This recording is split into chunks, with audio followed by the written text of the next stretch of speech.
Week 13 of college football and rivalry week is here, baby. Let's start with the biggest one. Number 3 Michigan goes to number 2 Ohio State. This will be Fox Big Noon kickoff, 11 a.m. Central kick. Ohio State is currently a 7.5 point favorite. And some would say this is a massive game, Mr. Lehman. Yeah, this is huge. This is huge. I'm excited for it. And you know what's interesting to me? I feel like we haven't even really seen Ohio State since this game last year. Doesn't it kind of feel that way? Like they just haven't had any the Notre Dame games. game, right? We all watched the Notre Dame game, but other than that, it's weird. They're so good that it's like you don't pay attention to them because they're so good. That's right. It's strange. Weird. You're right. Yeah. They're number 2 in the country, and they haven't been much of a talking point. You know, I don't know. It's been strange. So no, I'm really excited about it. I think the biggest factor is what's Blake Corum, what's his health look like going into the football game. If he's he's not going to be 100%, but if he's right there close to what you usually get out of him, I think Michigan's going to make it really tight. But I still like Ohio State. Well, I guess earlier in the week, he was handing out turkeys to people in need. I guess that's a thing he does. Nice. It's like an NIL thing. So he was on his feet handing out turkeys. That's a little different, though, than running against Ohio State's defense. It's a little bit different, but... Was he in a boot? Could you see? No, I didn't. I won't lie. I Googled it trying to find, like, turkey footage of, like, him giving the turkeys out. I was trying to find it. I won't lie.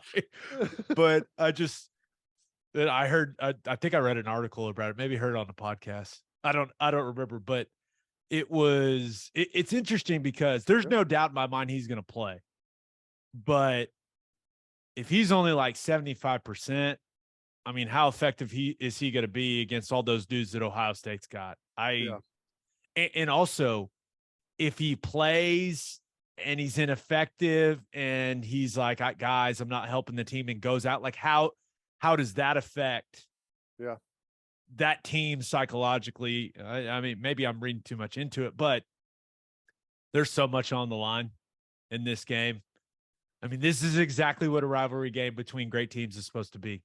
Yep. I mean, it's a college football playoff elimination game. And I know some people think, oh, well, maybe the loser can get in. I just, with how this thing looks like it's going to shake out, I think if you lose, you're out. Yeah. So that's probably right. Looking at the matchup, I do not trust JJ McCarthy. When I'm supposed to trust him to play the type of game he will need to play on the road to go to Columbus and win, like, especially if the running game isn't rolling, if Corum's not right, like I just can't visualize that happening. Right. I can't visualize the announcers being like, and JJ McCarthy puts the team on his back. I can't see it, man. But as far as Ohio State, clearly a huge opportunity for CJ Stroud, not only for the Heisman, but for what this season can be for them. And I know their running backs, they're banged up, man. That running back room is banged up, but this is an opportunity for them to showcase all those wide receivers. Yeah, man. And this may be the biggest factor in this game for me. Ohio State has spent the last 365 days thinking about beating the shit out of Michigan. Yeah. Yeah. Well, that is very real. Once out of the last 13 years, isn't that right? Something like crazy like that. But that's still, that doesn't make it any better. It actually makes it worse. And I'm with you. And you're coming home. The fan base is going to be feeling the same thing. It's going to be a tough environment, man. Michigan's actually lucky that it's an 11 a.m. kick. Yeah, I don't think it would matter. I don't think it matters when this thing kicks. I think that fan base, I think that place is going to be wild. And let's be real, man. Ohio State got pushed around last year by Michigan. Yeah. And those players, they had to hear about that for an entire offseason, not only from, stuff in the media, but I'm sure those strength coaches were just chirping. Kevin Wilson. Chirping. I mean, all year long. And personally, I think they're about to take 365 days of frustration out on Michigan. I think Ohio State's going to whoop Michigan's ass in this game. Wow. Well, I guess it wouldn't surprise me if they did. Selfishly, I hope it's an actually close, entertaining game. Same. But really, it would not shock me. I think they're the more talented team. I think they have the edge at quarterback by a mile, and being at home and the pissed off factor, like you pointed out. I mean, all of that points in Ohio State's favor in a big way. Yep. All right, let's move on to our next game. Number 15, Notre Dame heads to the Coliseum to take on number 6, USC. This will be the 6:30 ABC prime time game, and USC is currently a 5.5-point favorite. And there's a lot on the line for the USC Trojans. Lincoln Riley, Caleb Williams, there's a lot on the line. They've already locked up that berth in the Pac-12 championship game. But I think they absolutely control their own destiny when it comes to making the college football playoff. So this game, it's going to be probably a different type of challenge for a lot of guys on that roster. Now, you look at, Lincoln Riley and what he was able to accomplish at Oklahoma, right? He knows how to get a team ready for a game like this. And he was in this situation quite a few times. But there's a lot of guys on that roster that have not experienced anything like this. Yeah. So how do they handle the pressure of knowing what's at stake? And I think Notre Dame is, while I do think that UCLA and Utah are physical at the line of scrimmage, like, I'm not so sure they've seen a team, especially along the offensive line, as physical and as strong at the point of attack as Notre Dame is. And Notre Dame's coming in playing some good ball, man. Yeah. No, I think everyone, or not everyone, a lot of people still remember the Notre Dame that lost early in the season, right? But they've come a long way since then. Defense is playing like you would expect. And like you said, offense on that offensive line, man, it's a tradition there. They just year after year after year churn out really good offensive lines, individual offensive linemen, and just the offensive line as a group play really well.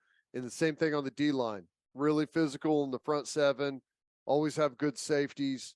And you're seeing that again this year. I think if Notre Dame can dictate kind of the pace of the game and end up playing it on their terms, forcing it into a more physical contest and being able to kind of keep the cap on USC's offense, I think that's their best shot, and I think they can win that type of game. But can they force that type of game? I mean, that's the big factor here. Yeah, and I think it's going to be interesting to see how USC's defense holds up. Now, you got to give that group credit. They forced an unbelievable amount of turnovers. I think USC is plus 21 in turnover margin, wow, which is just an insane number. It's like 7 or 8 better than any other team in the country. Like they've scored a bunch on defense too. Yeah, so we'll see if they can continue that ridiculous run when it comes to forcing turnovers. But in a game like this, where it kind of feels like a Styles makes fights game, I typically lean on quarterback and head coach. Mm-hmm. And while I think you and I both think that Marcus Freeman is going to be a star as a head coach. Lincoln Riley he's one of the best coaches in college football, and one team has Drew Pine. The other team's got Caleb Williams. Yeah. That's the thing that is just going to be like, I think Notre Dame's they're probably better pretty much everywhere else, right? It's either a wash, or I would give edge to Notre Dame, but they ain't close at quarterback. You're going against the best quarterback in the country, and I hate to say it, but you kind of at this point just have a guy. Yeah. So that's hard to overcome. Yeah, and let's not pretend like Caleb Williams doesn't have some weapons, right? I mean, No, Jordan Addison's back. He's Absolutely. doing his thing. We'll see if Mario Williams, how he looks. But maybe this is the game where not having Travis Dye really hurts the Trojans. I don't know. But one weird thing about this game, like normally this time of the year, we were thinking, like cold weather conditions, right? This Notre Dame team's coming from South Bend and going to having to play in LA. Yeah. So that's kind of interesting. Like, and we saw guys last week in Bedlam cramping. Yeah. I don't know. Is it a good thing or a bad thing? Like, because it's not going to be hot, because it's going to be a night game, and this time of year it's probably just going to be absolutely perfect. It'll probably It's going to be very degrees. pleasant, I assume. Yeah. I bet it's like 65 degrees, and yeah, I don't know. It's the biggest game they've had there in a while, I bet. Yeah. There's no doubt about. Yeah, Saturday in LA, high of 73, low of 50. Yep. So it's gonna be perfect. Yeah. So we'll see how the big Northerners handle it. How do they handle perfect weather? Yeah, how do the Irish handle playing in perfect conditions on natural grass? We'll see. All right, last game. Oh, and one last thing. Huge game for Caleb Williams and his Heisman hopes. Huge. Stage is set. Massive stage for that. Okay, Notre last Dame, game. Oregon, if Oregon makes it, and like that's it. You win the last two games. Not much of an argument. I agree. All right, the last game. He'll be playing Oregon, or who can Utah still make it? Yeah, but Oregon, if they win, they're in. Yeah. Utah, it's kind of like a roundabout way. I forgot what it is, though.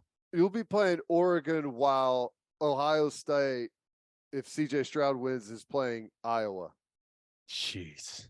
Maybe Purdue if Iowa. That's so gross. I know. It's bad. It's so gross. All right, last game, the Civil War. Or they still call it that?